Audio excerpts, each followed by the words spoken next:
इसलिए हर नारी को अपनी गरिमा समझनी होगी, हर पुरुष को अपनी मर्यादा समझनी होगी, हर बालक को अपना कर्तव्य समझना होगा, हर बालिका को अपना धर्म समझना होगा। ये समझना होगा, राम का देश ऐसा बेढंगा नहीं हो सकता। राम का देश तो रामत्व से पूर्ण होना चाहिए, तब तो राम कथाएं सफल होंगी। ऋषि मुनियों की संतानें हैं हम, ये भूल चुके हैं।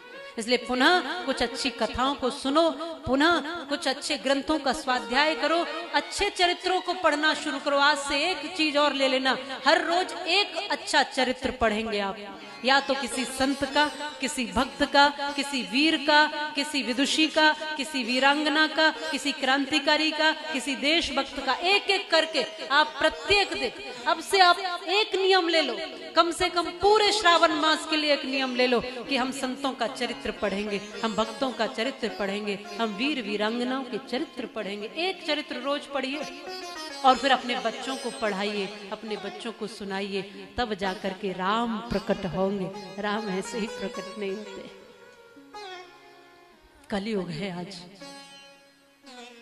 कलयुग में बाहर बाहर का धर्म रह गया है, भीतर धर्म बचा कम है। वो सौभाग्यशाली हैं जिन्होंने धर्म को धारण कर रखा है। इसलिए हम कई बार एक भाव में कहते हैं आज तो एक कलयुग है, उल्टी गंगा बह रही है कलयुग में।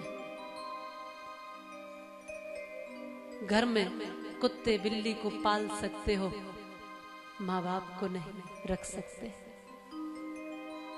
एक छोटे से मकान में 10-10 लोग रह लेते थे, अब 10-10, 20-20 मकानों में 2-2 लोग भी बड़ा मुश्किल से।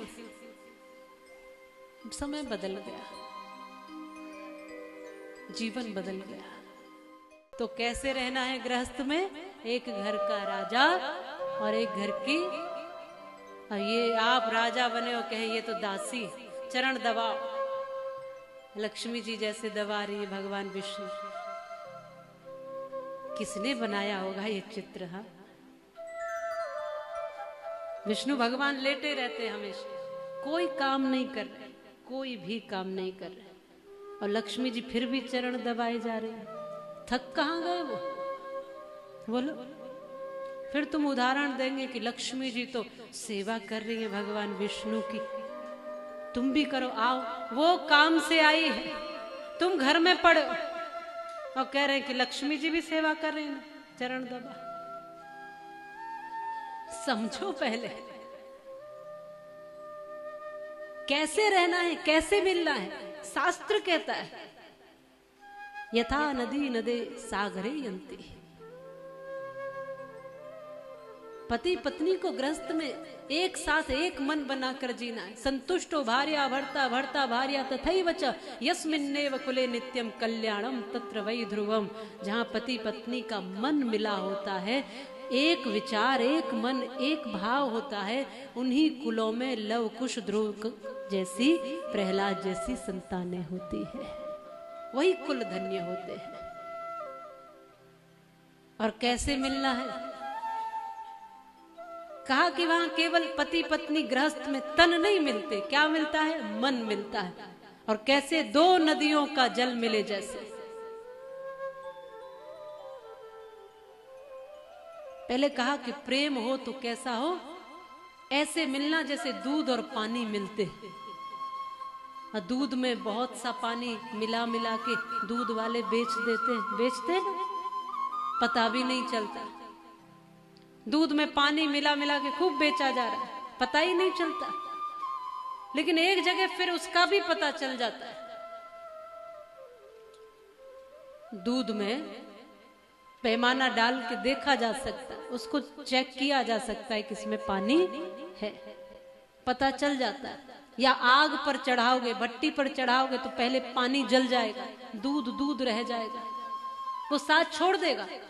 तो इसका मतलब दूध पानी की तरह अगर पति पत्नी मिले तो जब भी मुश्किलों की कसौटी पर आपको चढ़ाया जाएगा, आग पर तपाया जाएगा, तो एक साथ छोड़ के पहले ही चला जाएगा। और ऐसा अक्सर करके देखा जाता है, बड़ा प्रेम दिखता है लोगों में कि हम तो मिल गए दूध पानी की तरह, बस एक हो गए। लेकिन देखते हैं कि थोड़ी सी मुश्किल आई तो एक दूसरे से अलग हो गए। पति की नौकरी चली गई थोड़े दिन के लिए, और या पति किसी कमजोर अवस्था में आ गया, तो पत्नी ने कहा कि भाई इसके साथ गुजारा नहीं, ठीक नहीं रहना। या पत्नी कहीं ऊंचाइयों पर गई, आगे बढ़ी, तो पति को सहन नहीं हो रहा, बोले ऐसी स्त्री के साथ नहीं रहना हो सकता, तो ये मिलना नहीं हुआ। फिर तो इसका उदाहरण संत देते हैं कि ऐसा ही होगा, दूध पानी को जब भट्टी पर चढ़ाया जाता है तो पानी जल जाता है, दूध रह जाता है, तो ऐसे नहीं मिलना। तो कहा फिर ग्रस्त कैसे मिले, बोले ऐसे गृहस्थी बनना जैसे पानी और पानी की तरह, दो नदियों का जल मिले जैसे, पति पत्नी का मन मिले वैसे, जैसे पानी और पानी मिल जाते हैं वैसे मिलना है तुमको।